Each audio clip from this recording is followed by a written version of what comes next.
Hello everyone, it's Jamal Thomas. Welcome to the Progressive Soapbox. I am going to do this one first, and it is not going to be long, because I have a few more that I want to do.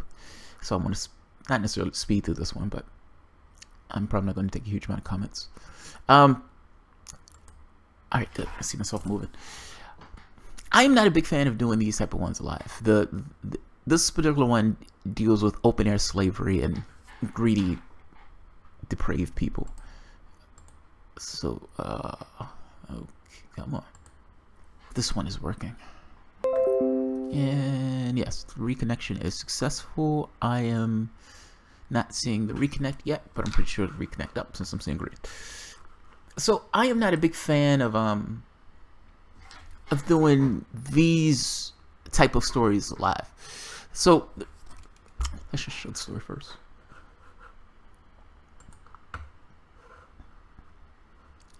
Alright, so this is Emmanuel Macron.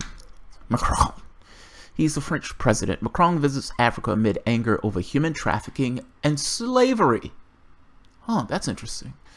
So, why is Macron shown in the picture where they're talking about human trafficking and slavery? That's an interesting question, right?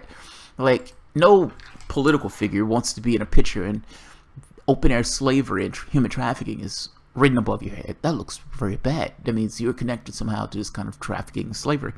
Now, just so you remember, in case people don't pay attention to French politics, Macron is the president that won an election against Le Pen. Le Pen was called the Trump of France, in that sense. Now, Macron is a socialist. You wouldn't know it to talk to him. Macron is supposed to be in the Socialist Party. The wild part about this is, this guy gets in office and the first thing he starts doing is putting in quote-unquote reforms that attacks labor. He puts in reforms to attack labor in order to rejuvenate the economy. They always say that. They always say we can get more jobs by allowing companies to attack and assault labor. That's great. That's Macron, the neo-lib in France. So Macron is traveling through Africa. And CNN just released a bombshell report showing that there was open-air slavery and human trafficking in Libya. This is where Macron comes in, because France, UK, and the United States conspired to essentially form a coup in Libya to take Omar Gaddafi out that seat and allow Libya to turn into a hellscape, a literal hellscape. Let's look at the story first and we can backtrack. These stories annoy me, so I'm giving that warning in advance. Let's keep going. Macron visits Africa amid anger over human trafficking and slavery. Fears that the French trip this week will be overshadowed by CNN's revelation of apparent slave auctions in Libya. There's something aggravating about the way that words make something that should be epic and massive a little bit more diminutive. Like, it in no way encapsulates what it means for a human being to be sold into slavery and put into a cage. You can write it all day. You'll never get that thing. You'll never get the bang for your buck as if you were standing there, or if you could get it at a gut level of, this particular person is held in bondage, this particular person has chains on, this particular person is held in slavery or in a cage. You take that next step back and you ask yourself, well, wait a minute, why is this going on in the first place? Let's just read the article.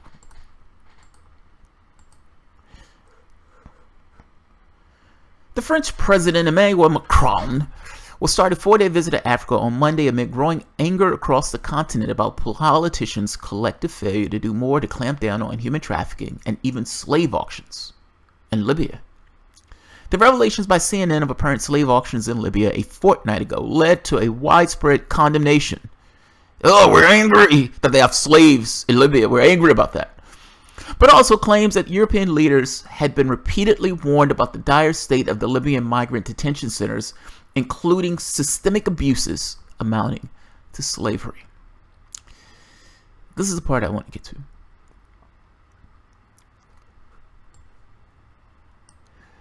Burkina Faso withdrew its ambassadors from Libya in protest at the revelations in the CNN documentary. The revival of slavery, already billed as the humiliation of Africa, is likely to top the AU's agenda. The AU's human rights arm has already been asked to conduct an inquiry. Now, the AU is right here. The European Union, African Union, is like a combination of the two. It's like a meeting between Africa and Europe.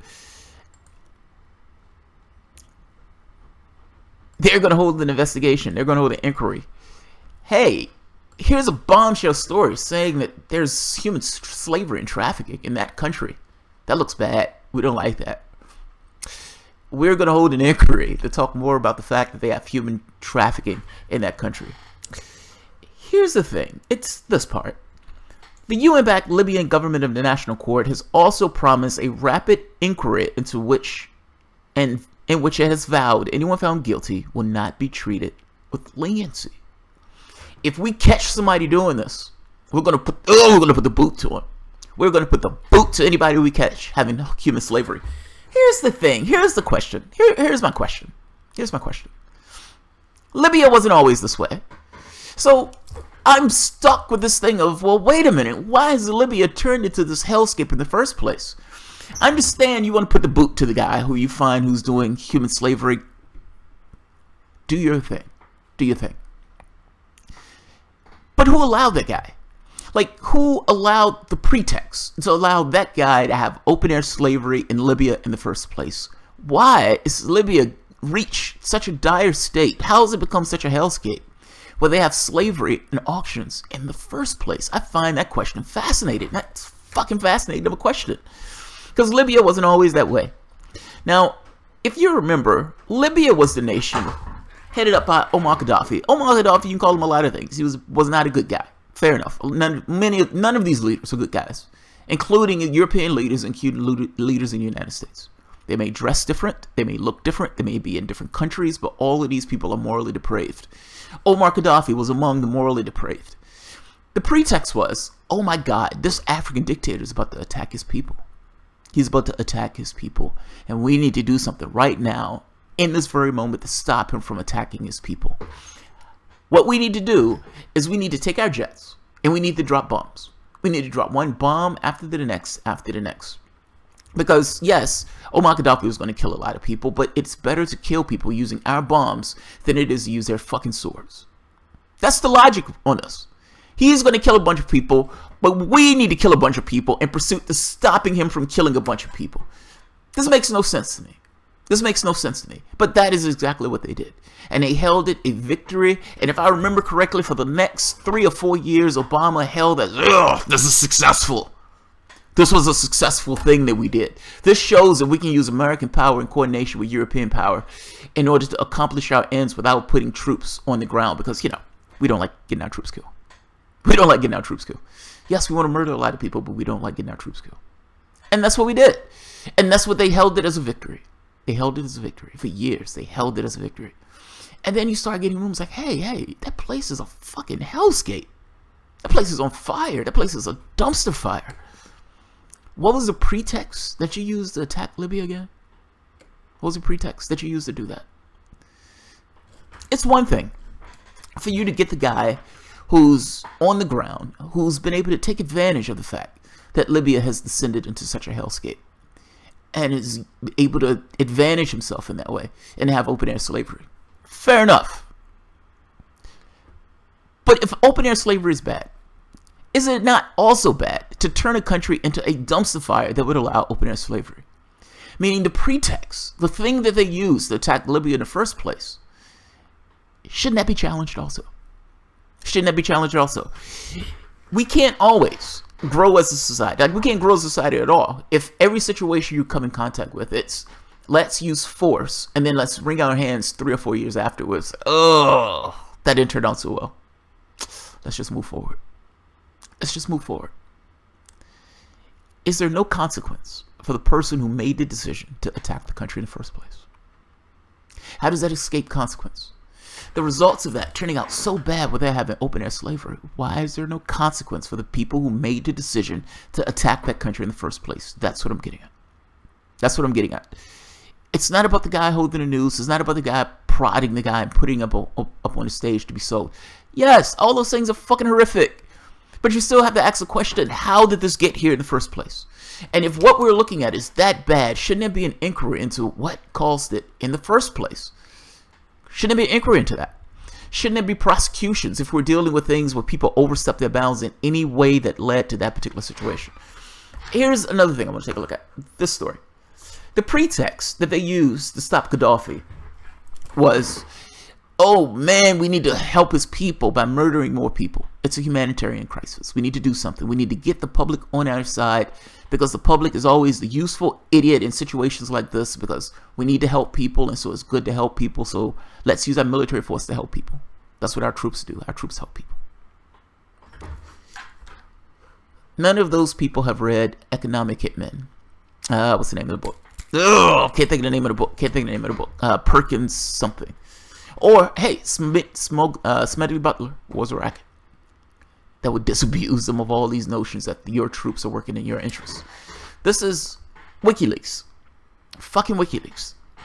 Hillary Clinton helped topple Gaddafi while France and the UK fought over Libya's oil. You don't say!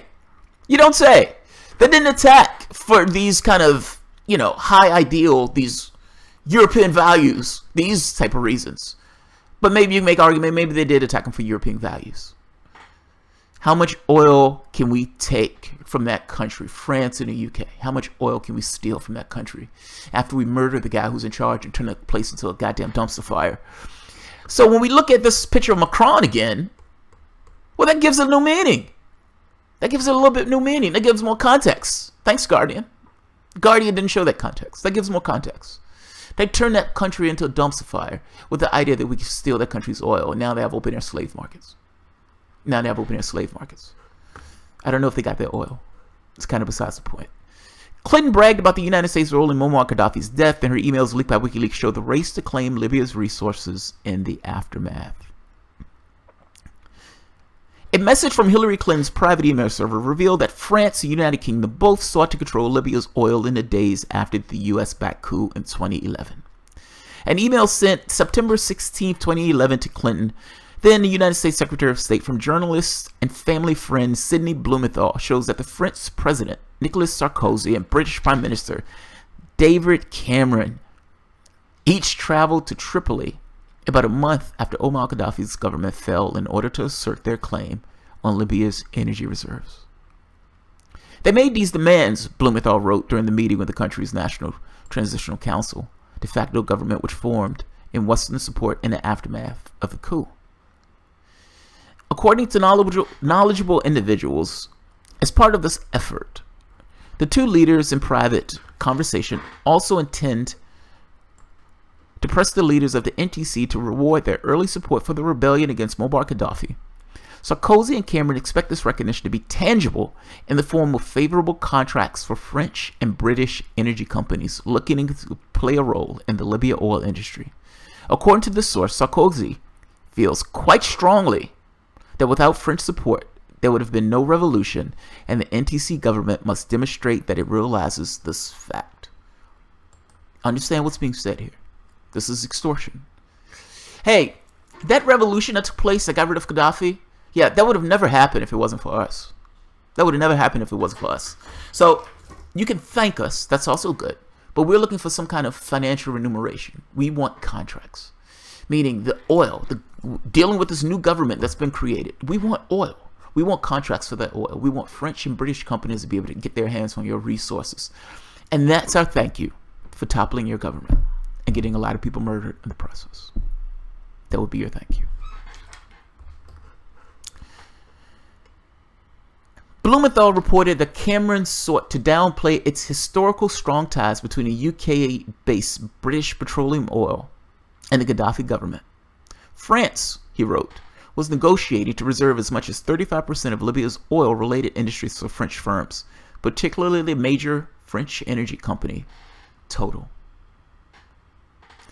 Analysis of the Clinton emails by antiwar.com shows Sarkozy also lusted after Gaddafi's gold and silver reserves, valued at about $7 billion. The United States, France, UK, and other NATO allies backed rebel forces in Libya that ousted Gaddafi in 2011 in what was widely reported to be a quote-unquote humanitarian intervention against a government with a history of severe human rights abuses. That's awesome. That's awesome. We're going to back this rebellion. This rebellion topples this guy. Hey, thanks for the gold. Thanks for the silver. And thank you for the oil contracts. Thank you for the oil contracts. It looks bad, but hey, they say it was for humanitarian reasons. They say it was for humanitarian reasons. That's great. Clinton played a major role in convincing allied nations to join in the attacks. After Gaddafi was killed that October, she boasted during a break in an interview with CBS, "We came, we saw, and he died." Now, I have no love for Gaddafi. I have no love for any of these guys. All of these guys have blood on their hands. Gaddafi was sodomized with a machete.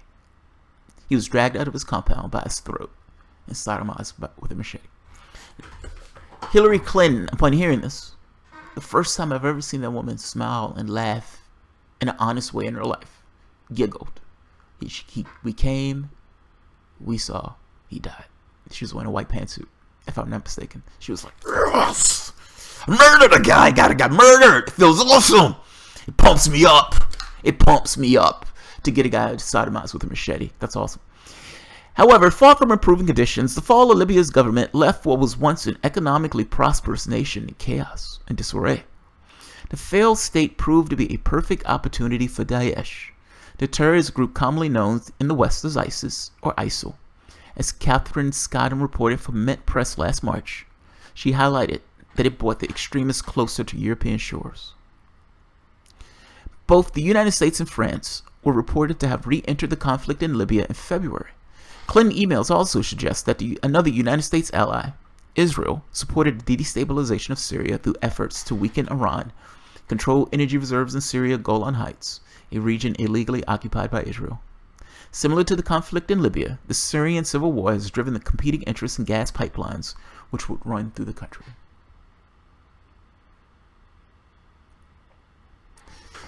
This is the mess of us. This is us. This is what we did. The responsibility of Libya is to Libyans. The responsibility of Syria is to Syrians. We have nothing to do with those things. There is no moral justification for any of the behavior that we've been taking around the world in this respect. We destroyed a nation purely for economic interests and for contracts. Purely for oil contracts and economic interests. And good fucking job, Britain, moving away from this idea of British Petroleum. It's named BP. It's named BP. You're gonna distance yourself from that. That's great. If you remember, the Iran toppled, the Iran coup. Iran was a secular government. Iran was destroyed or destabilized in a similar way. The moment that I felt wrong, what the story is leaving me.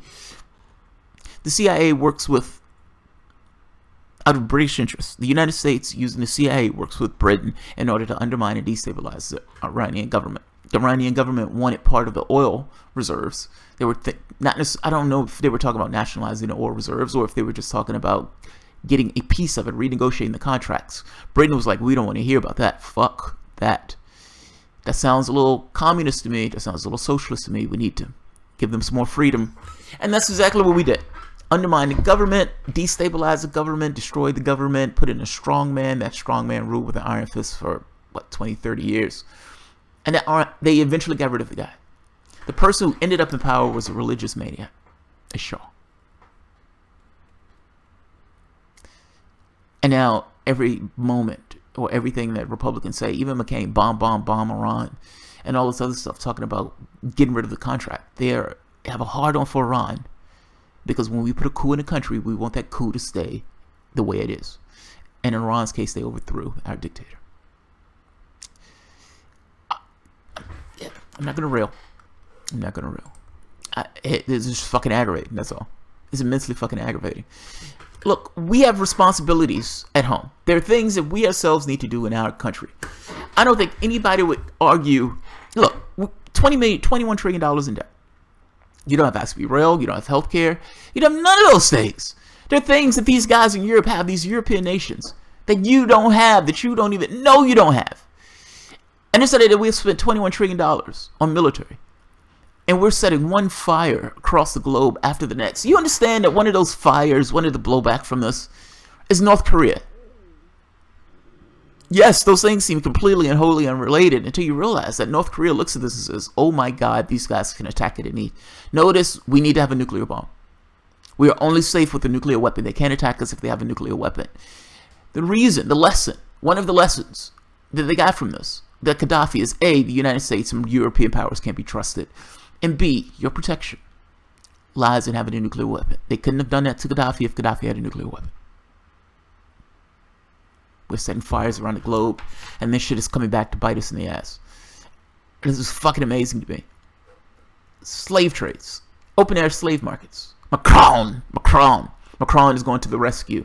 Macron, the merchant banker, doesn't give two shits about those slave markets. France, European leaders give two shits about those slave markets. What they care about is, oh my God, this makes us look bad. This makes us look really bad. We need to do something. We need to shut this shit up. And then the question becomes, what are you going to do? And why is there never reflection on this? It is immensely foreseeable that if you destroy a country in such a way, that the country is going to be destabilized. It's immensely foreseeable. This is not, oh my God, who knew that was going to happen? That's, we destroy that country. And either these people are the most incompetent assholes that are in government, or they didn't give two shits about it. They cared about the contracts. They cared about the contracts. We just want our oil contracts. Now we need to send in some kind of humanitarian mission, another humanitarian mission that got rid of the other thing that now requires another humanitarian mission. Because we need to stabilize our oil contracts. We need to make sure that oil keeps flowing. We need to make sure that oil keeps flowing. Your capitalistic system at work. And two fronts, and this is the wild part. When people say, well, dude, that's not capitalism. This is literally the capitalistic system at work. They found an economic reason to attack that country.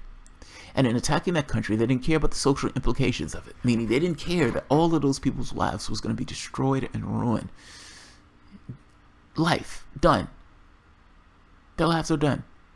I don't know how long it's going to take them to rebuild that nation, if they can rebuild that nation at all. But right now, that nation is open-air slave trades. Human beings, just like you, just like your family members.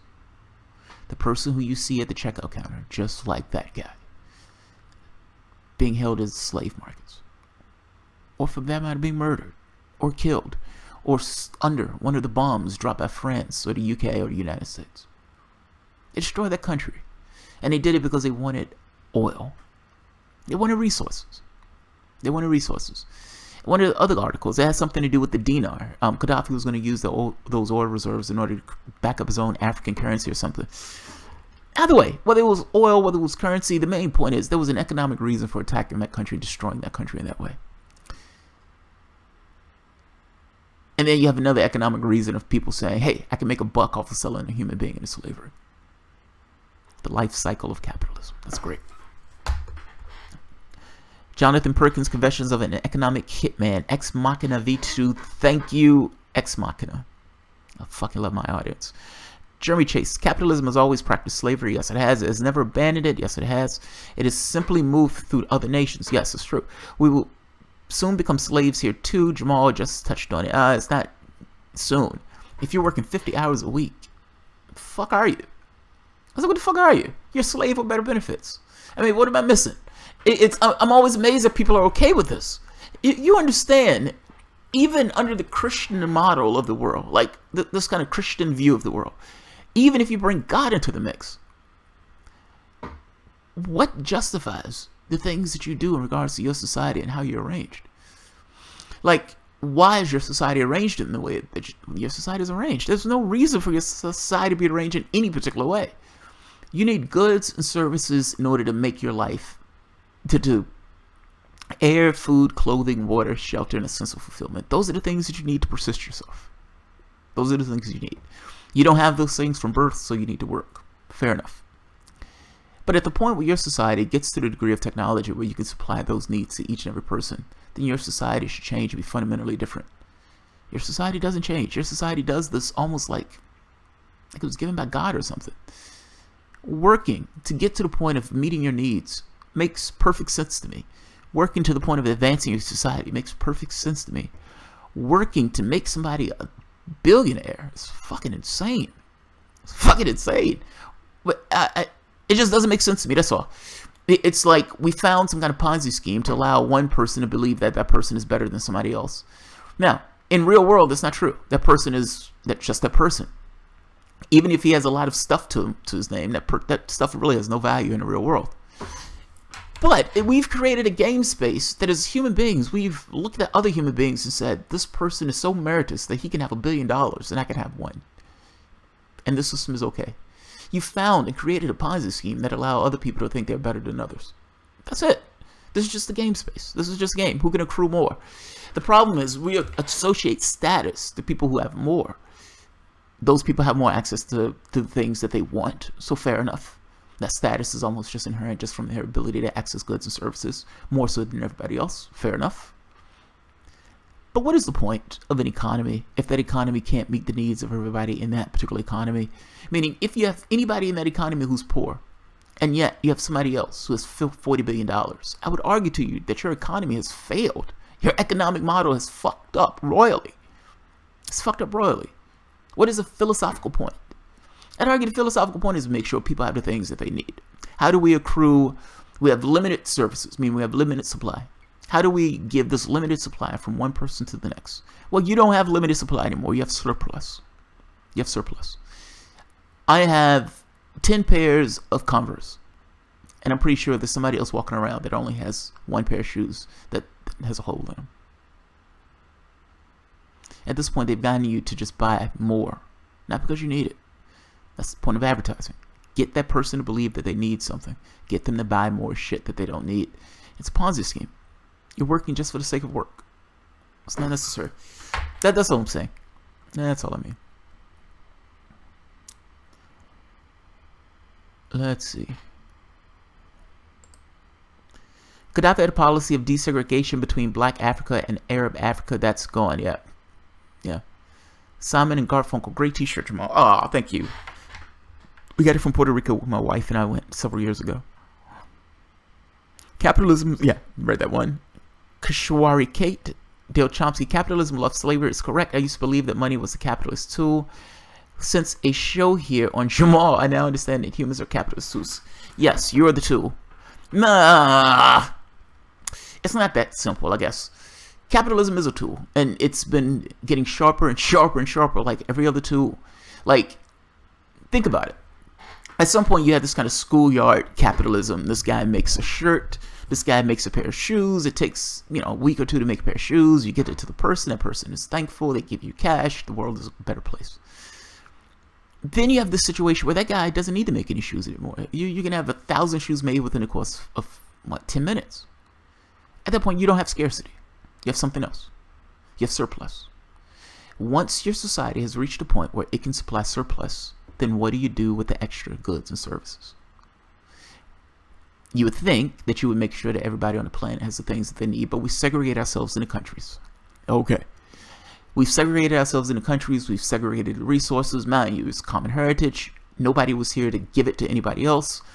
Any land that was taken, any resource that was used was taken through blood. But whatever. We look forward. We don't look back. And yeah, it's a tool. I mean, you have this thing where human beings, for the most part, the game space tells them accrue as much profit as you can possibly make. Human beings are functioning within that game space. Now, yes, we have the capacity to change the game space at any time, but ultimately, until somebody says, hey, maybe we need to deal with the system itself, all of these people are functioning within the game space. You're just part of the game space. This person has a lot of money. That money is not real in real life. The money is only real in the game space. If you're dealing with people from the standpoint of status, again, you're functioning from the standpoint of the game space. That's not real.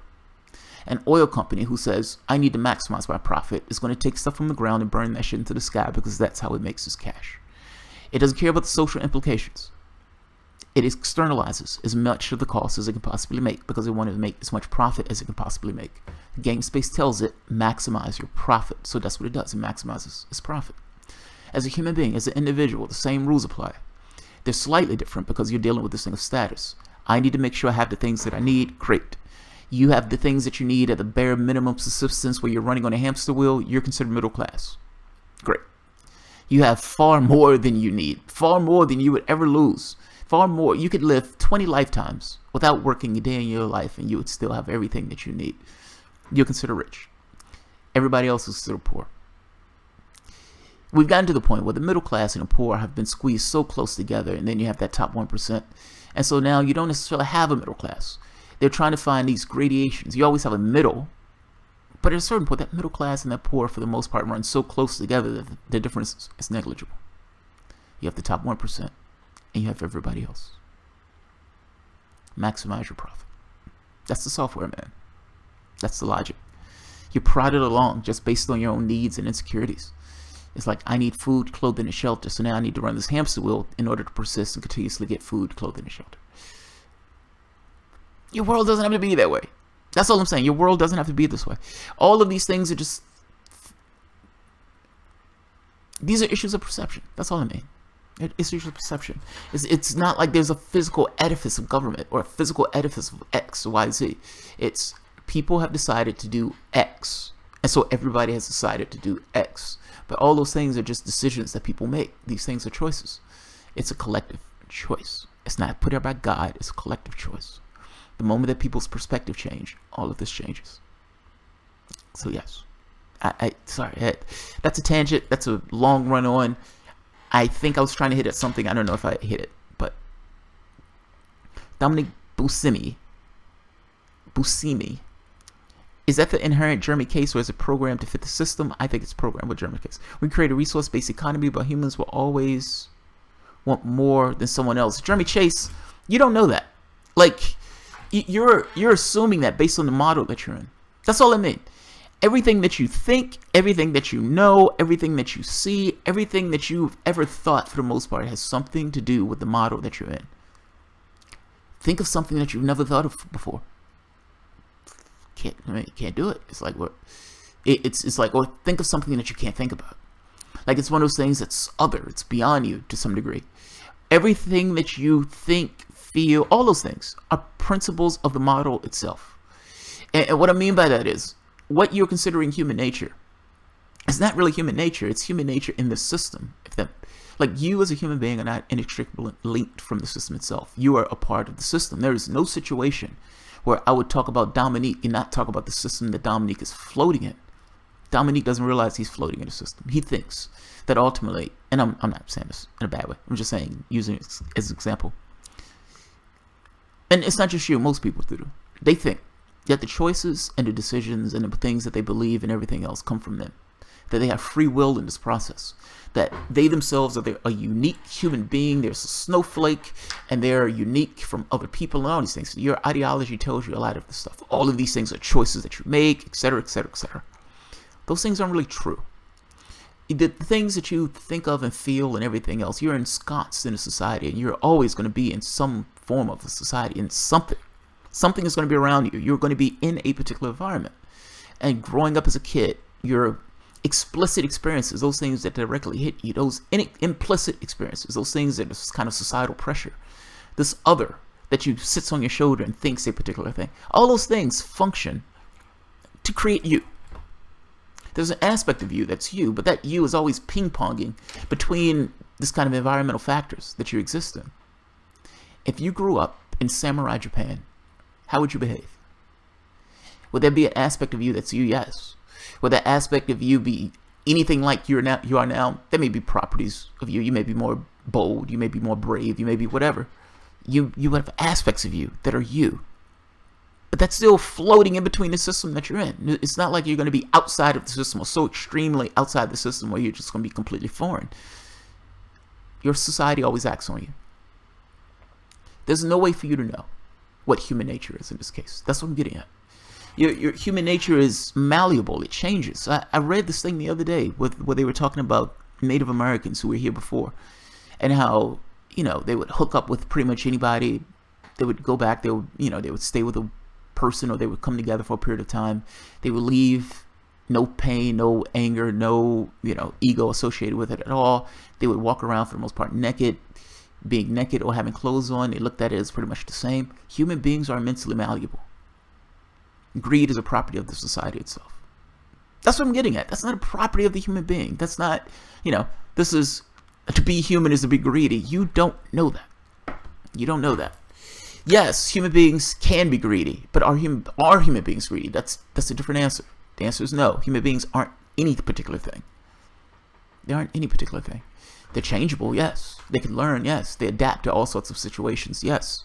They can be put into a situation where they have this capitalistic impulse of getting more, and they understand that getting more is a status symbol, then yes, of course, they're going to be greedy. I want more than the other person. It makes me look better in this model. None of those things are real. They're not real. Yeah, it would be better to have a system where status was achieved with something other than money. Yes, that's agreed. Obviously, with all basic needs are met. Yeah, agreed. Agreed. Absolutely agreed. I have $1 billion and I am meritorious, so I deserve this $1 billion. And me having $1 billion doesn't really matter how I got this $1 billion. I am an awesome fucking person and I have something immensely important to say, and people are going to listen to me because I have $1 billion.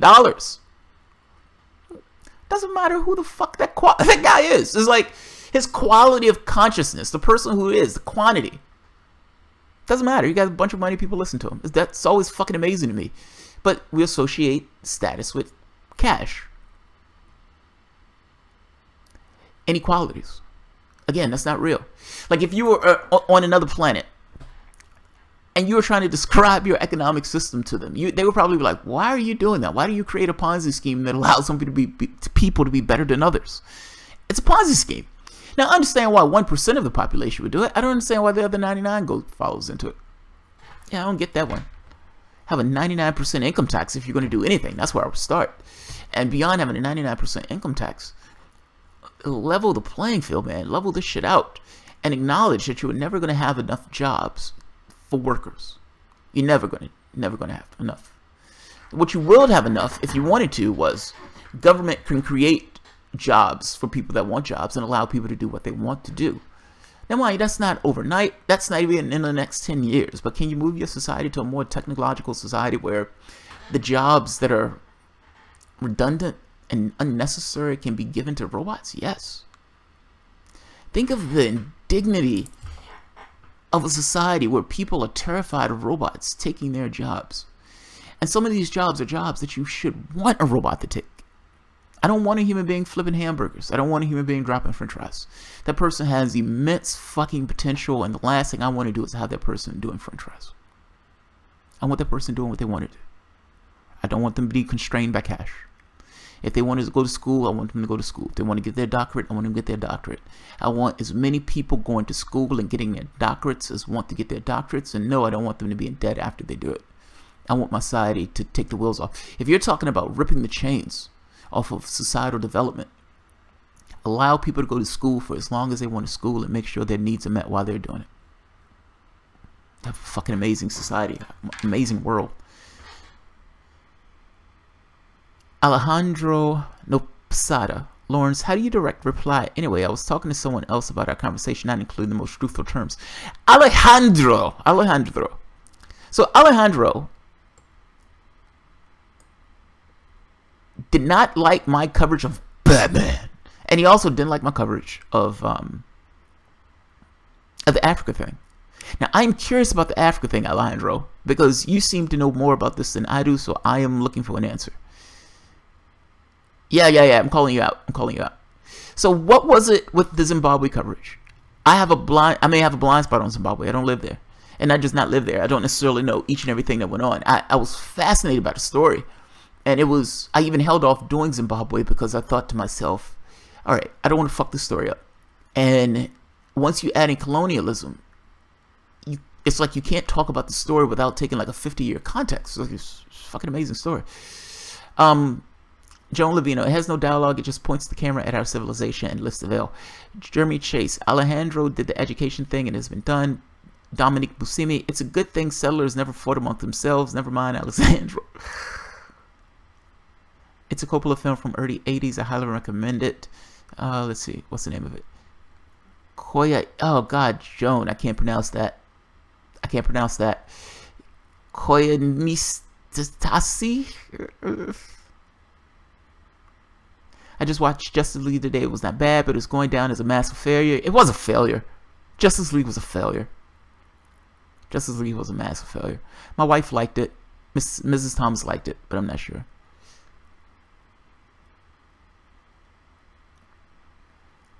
Lorms.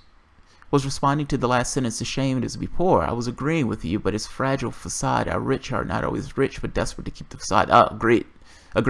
The rapper who's buying $1 million mansion just to show, for his video, but he can't necessarily afford it. Yeah. Education is not the answer. Jamal, humans are better off conducting Socratic dialogues with their peers rather than pursuing advanced degrees to lead to teaching. Hey, General Troy, I don't care about, how can I say this? We've decided to use universities as our education systems.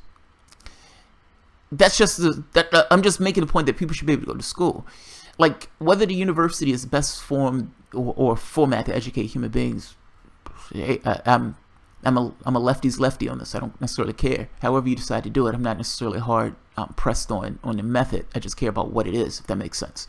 It's like you're in a dream state. You go to the library. Does it look like a library with books? No, but that's the representation that you're given. A library. It just means something that combines or does something with knowledge or contains knowledge. In the sense of schooling, I don't care what the schooling is. I don't care how that schooling is arranged in the future. I don't care if it's Socratic dialogue, but I would imagine you need to have a basis to have the conversation before you get to the dialogue. Also, philosophy is not really learning anything new. Philosophy is different. Philosophy is more understanding. It's not necessarily information. Like, so yeah, you may have classes on Socratic dialogue where you're kind of going back and forth, but ultimately it's trying to piece into and understand this kind of esoteric thing. It's not necessarily getting at the heart of additional information. I'm not against changing the educational format. That's not what I'm saying. It's just, I agree and disagree. Let me say it that way. Yeah, right. That's Jeremy Chase. How do you have Socratic dialogue without education? Yeah, right. Great. That's my point. The rapper or the banker, both are struggling to keep it to look picture perfect. But understand, they're looking at that status. Like, let me say it this way. When I do a show, I tend to wear hats when I do my show, and I tend to hold the ink pen. I hold the ink pen because it's like just nervous energy.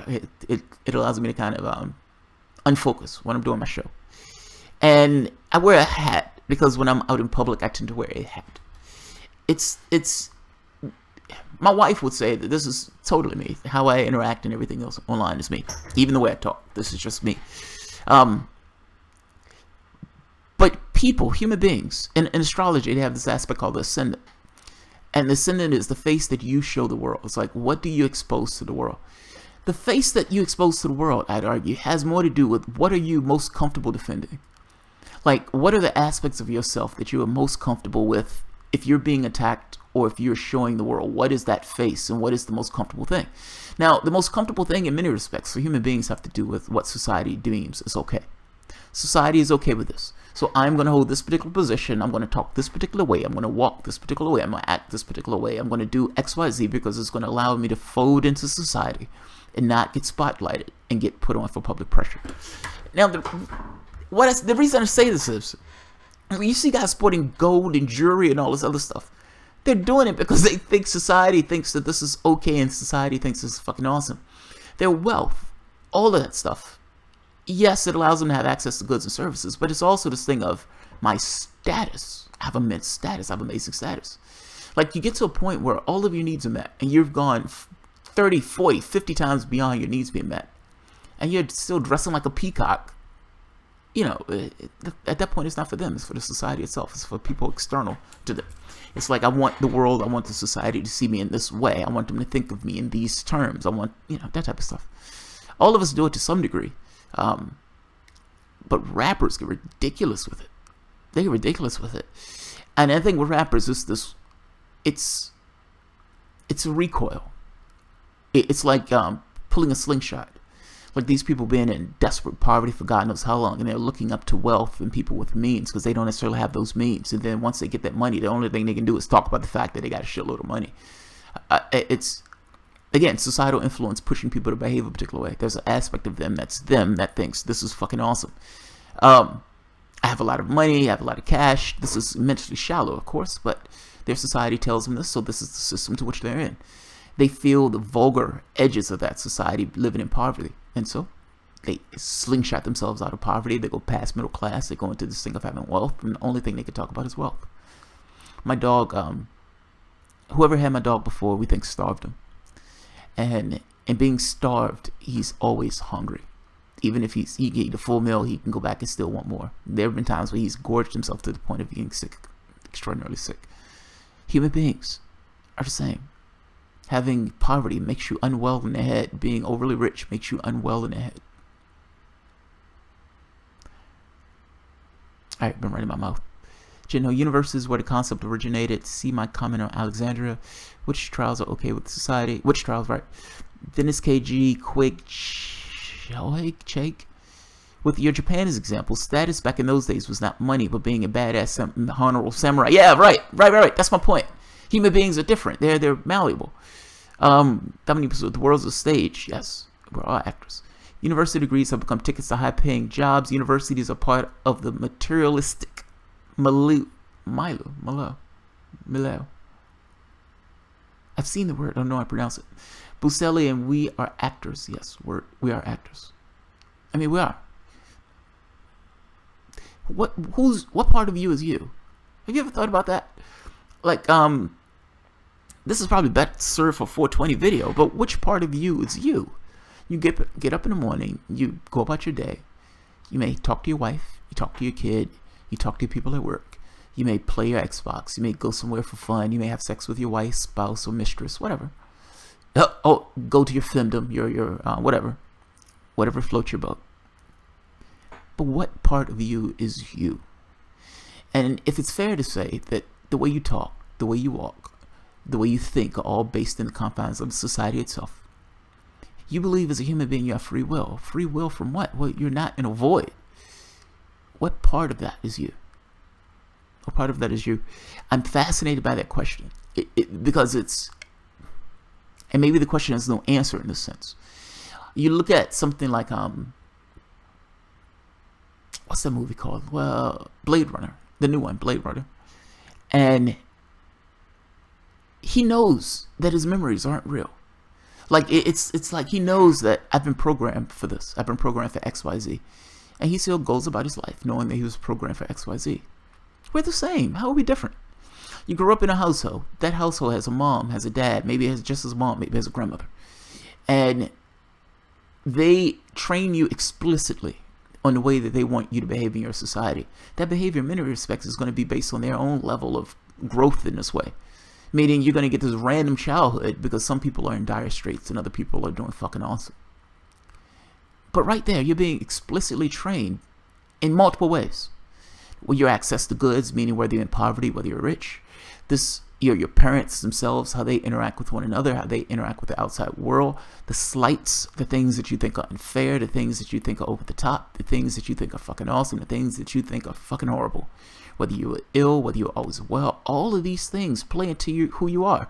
Whether you was overweight, whether there was all these things. All these things. These things are drilled into you. Some of which are just purely unconscious. And you become the person that you are based on those experiences, based on those memories. Is there a part of that that's you? And if so, what is it?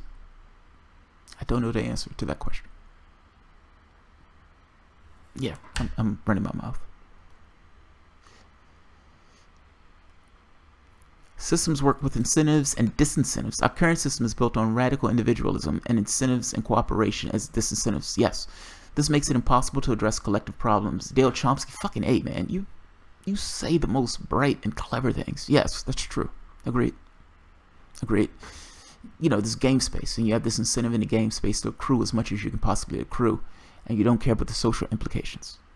You have one party that literally, completely eschews this idea of a social at all, or commons at all. Everything needs to be privatized. Everything needs to be individuated. Each person is an individual. You have problems in your society that you can't address, again, because the society looks at people as being split and fractured individuals. Individuals are weak. Collectives, not so much. Jeremy Tate, you're right about your mind can be open in the army and the streets. We have to find the value and teach that. Lawrence Jinho Choi could be more true than we knew. Have you seen the studies of our fears and worries suffered by our ancestors? fascinating stuff. Yes, that is, Lauren. So I read the study that went back to famines that took place, let's say, like 4 generations prior. And those famines continued to show in the DNA as weaknesses and generations going all the way down the line. Meaning, if there was a situation where those people didn't have access to food and resources, it showed in the genetic line. That's amazing. That's amazing. Do you realize that people in the innate and the house have a university degree right now? How has that opened up a worldview? Kalada. It's not that I think the universities open up people's worldview. It depends on what those universities teach and how those universities teach. I don't say people go to university just for the sake of going to university. I say that because how do you rip the shackles off of the potential that's in this world? Like, the mechanism that we have for growth, at least for the growth from the standpoint of an educational standpoint, is universities. Whatever you need to do to those universities to get those people to be better people, fair enough. But you're going to run into certain things of what does it mean to be a better person, what does it mean to have a university, and why should a university teach X as opposed to Y, those type of stuff. You need a hegemonic change in the way we view our society, with this idea of humanistic concerns being at the top priority. Humanistic concerns and environmental concerns, those are real things. Your society is going to kind of conform around that. I don't know how you get that hegemonic view in this way. Right now, our hegemonic view is cash, markets, privatization, even though all those things adversely affects the individual. People hate you when you play your own part. It's like they hate you left the party. It's not a good party, though. Generational norms. Let those people hate. I don't care.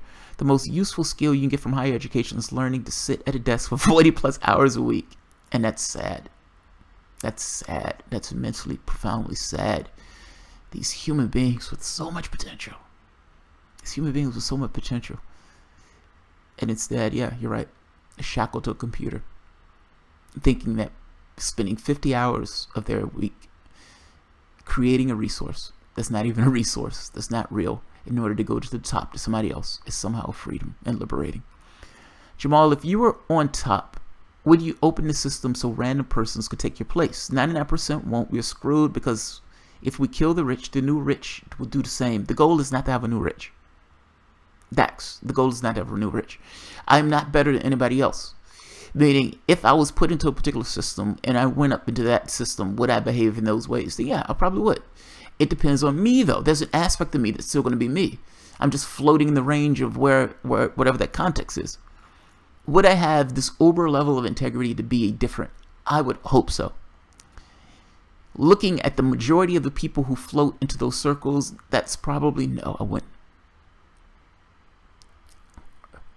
I am stuck with the damning assertion that who I am is not completely separate from my experiences. Meaning, what I've become, who I am, this person sitting right here, right now, bitching and moaning about whatever, is a direct result of the shitty experiences and everything else that I've had in my life, and the good experiences. Everybody says. The system itself needs to be changed. That's what I'm getting at. That's what I'm getting at. The system itself is a problem. It's the motivating factor, the software. You need to change the software. Otherwise, you're going to get the same crooks, the same corruption, the same bullshit policies that you've always gotten. It's not about killing the rich. It's about getting rid of that edifice in the first place.